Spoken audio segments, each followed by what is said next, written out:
to my YouTube channel. So in today's video, we are going to discuss the MCQs or multiple choice questions with solutions of class 9 science chapter 14, which is natural resources. So let's begin.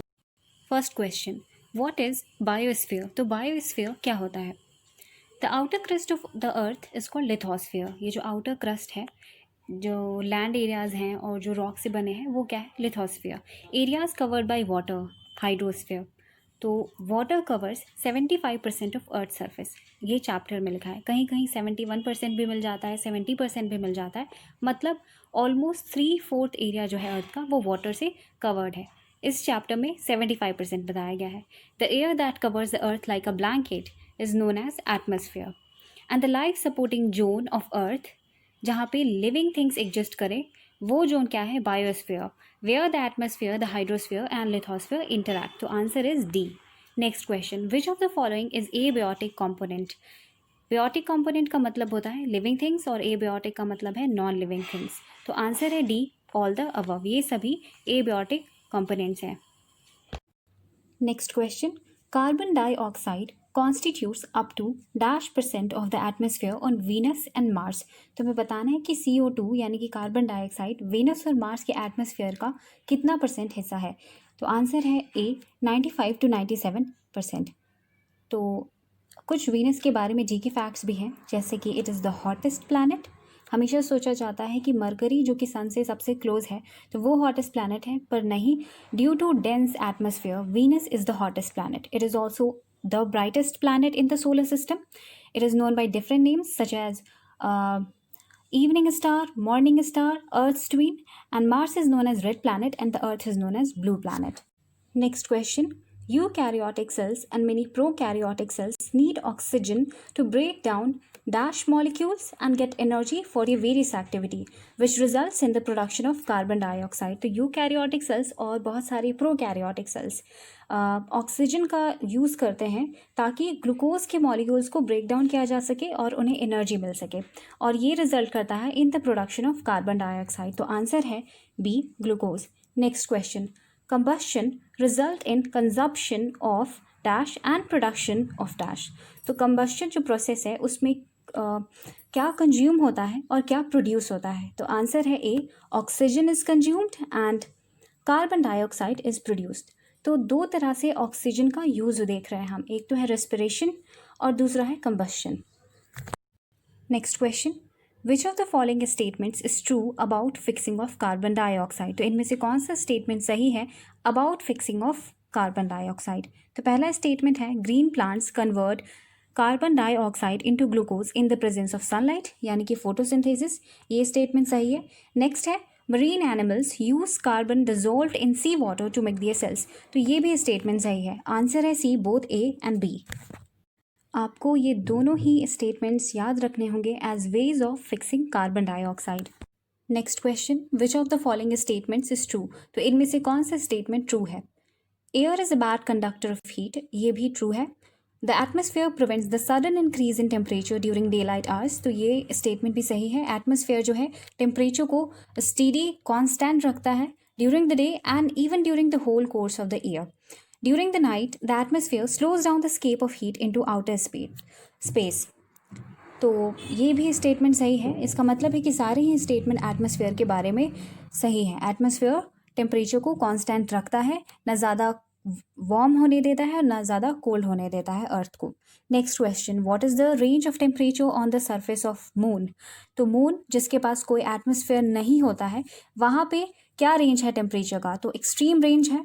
Answer है C, -190 degree Celsius to 110 degree Celsius. तो इससे इन दोनों question से हमें क्या पता चलता है, एटमॉस्फेयर का रोल इन क्लाइमेटिक कंट्रोल. तो ये पॉइंट्स सभी याद रखने होंगे. और देखिए, एटमॉस्फेयर की वजह से एक्सट्रीम्स ऑफ टेम्परेचर नहीं देखने को मिलता हमारे अर्थ पे, एक कांस्टेंट टेम्परेचर मेंटेन रहती है, जबकि सरफेस ऑफ मून जो सैटेलाइट है वहाँ पे एक्सट्रीम्स ऑफ टेम्परेचर देखने को मिल रहा है क्योंकि वहाँ एटमॉस्फेयर प्रेजेंट नहीं है. Next question, the direction in which air would flow at night in coastal areas. तो हमें वो डायरेक्शन बताना है एयर का जो कि फ्लो करेगा नाइट में इन कोस्टल एरियाज में. तो आंसर है बी, लैंड टू सी. देखिए, एक फैक्ट याद रखना है कि लैंड जो है हमेशा फास्टर रेट पे वार्म होगा और फास्टर रेट पे कूल होगा as compare to the water, मतलब वाटर से जल्दी ज़्यादा गर्म भी हो जाएगा और जल्दी ज़्यादा ठंडा भी हो जाएगा।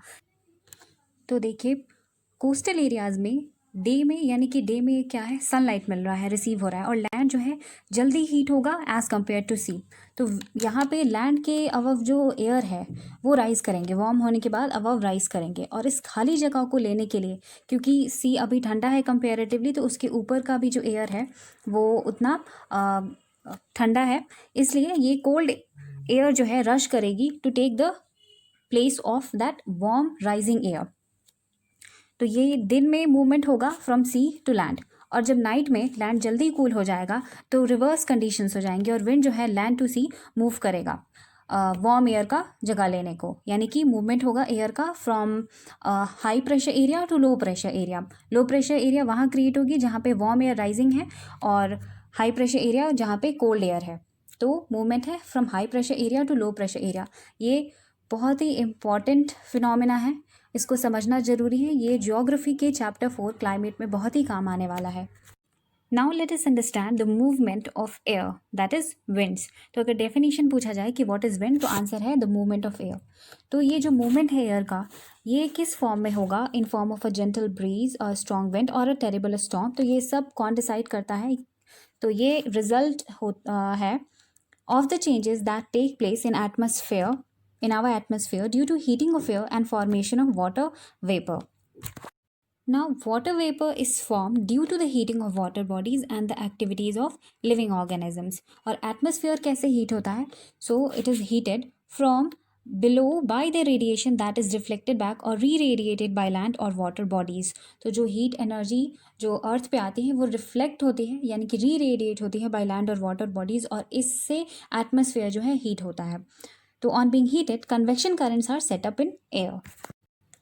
तो ये देखिए यहाँ पे बताया गया है air currents being caused by uneven heating of air, और यहाँ ये लाइन है when air is heated by radiation from the heated land और वाटर इट राइजेज, यानी कि जो हीटेड लैंड है या वाटर है उसके अबव जो एयर है वो भी रेडिएशन के कारण हीट हो जाने के कारण राइज करने लगता है। But since land gets heated faster than water, the air above land would also be heated faster than the air over water bodies, यानी कि लैंड के ऊपर की जो हवा है, एयर है, वो जल्दी हीट होगी as compare to the air above the water bodies.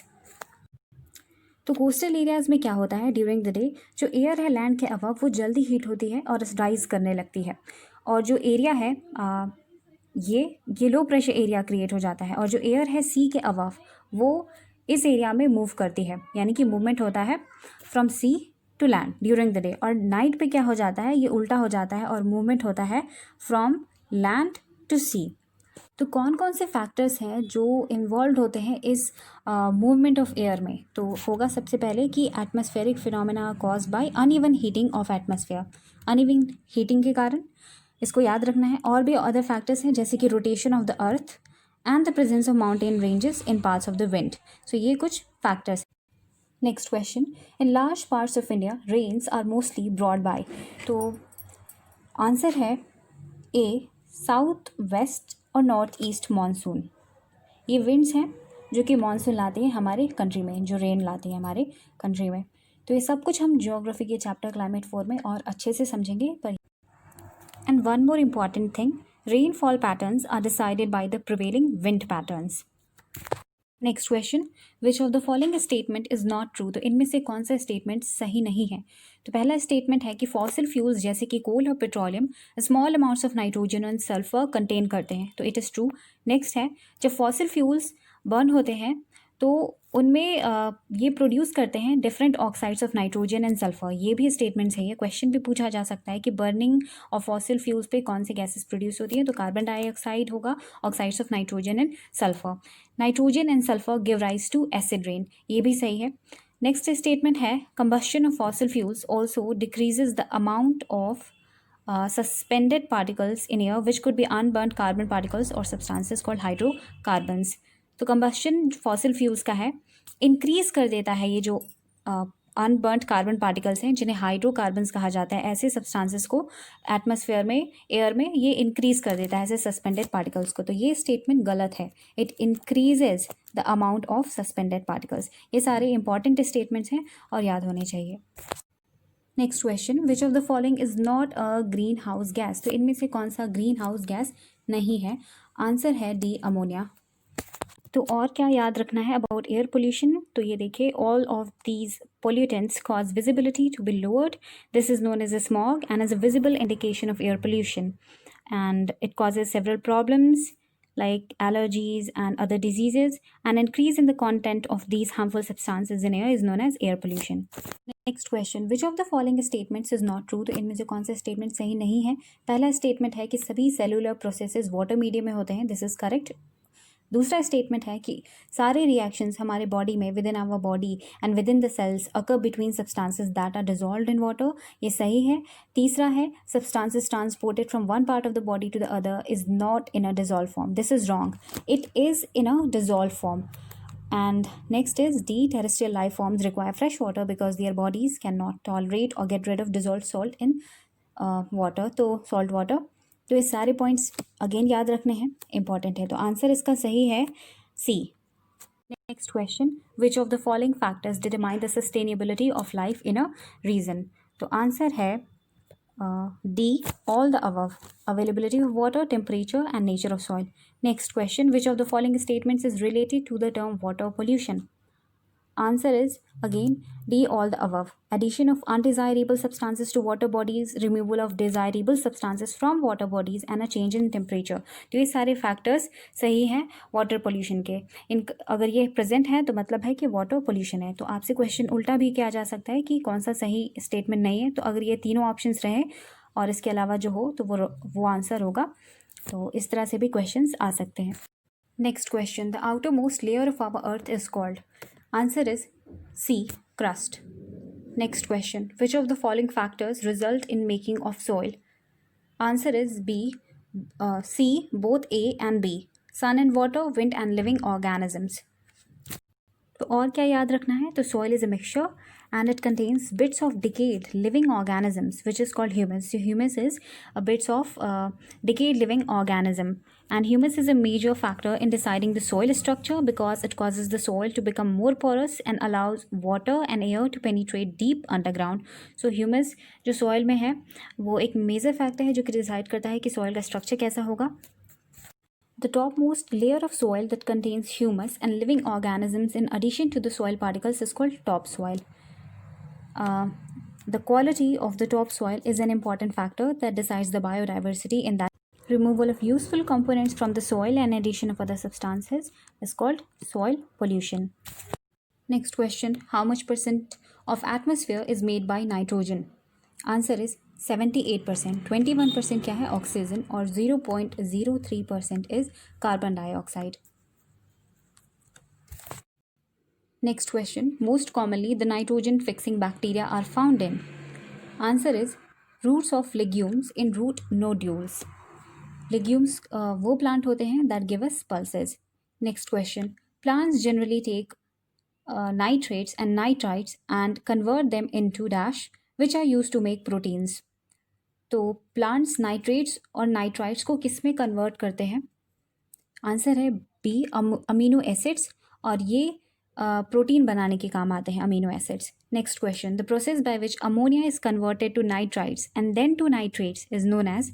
ऐसा प्रोसेस जिसमें अमोनिया नाइट्राइट्स में कन्वर्ट होता है और फिर नाइट्रेट्स में कन्वर्ट होता है is known as A nitrification. So this is nitrogen cycle. Here we see that nitrites and nitrates get converted to ammonia and the process is known as ammonification. Similarly, this ammonia gets converted into nitrites and nitrites into nitrates. This process is known as nitrification. And all these are getting converted back to nitrogen in atmosphere and the process is called denitrification. Next question, carbon occurs in the elemental form as? Answer is A, diamonds and graphite. बाकी सब combined forms हैं carbon के। Next question, oxygen is returned in the atmosphere in only one major process, that is? Answer है A, photosynthesis. ये एक major process है जिससे oxygen return हो जाता है एटमोसफियर में, बाकी सभी प्रोसेसेस में ऑक्सीजन कंज्यूम होता है। Next, recently a hole has been discovered in the ozone layer above तो रिसेंटली ओजोन लेयर में एक होल डिस्कवर किया गया है और ये कहाँ पे है? It is above A Antarctica.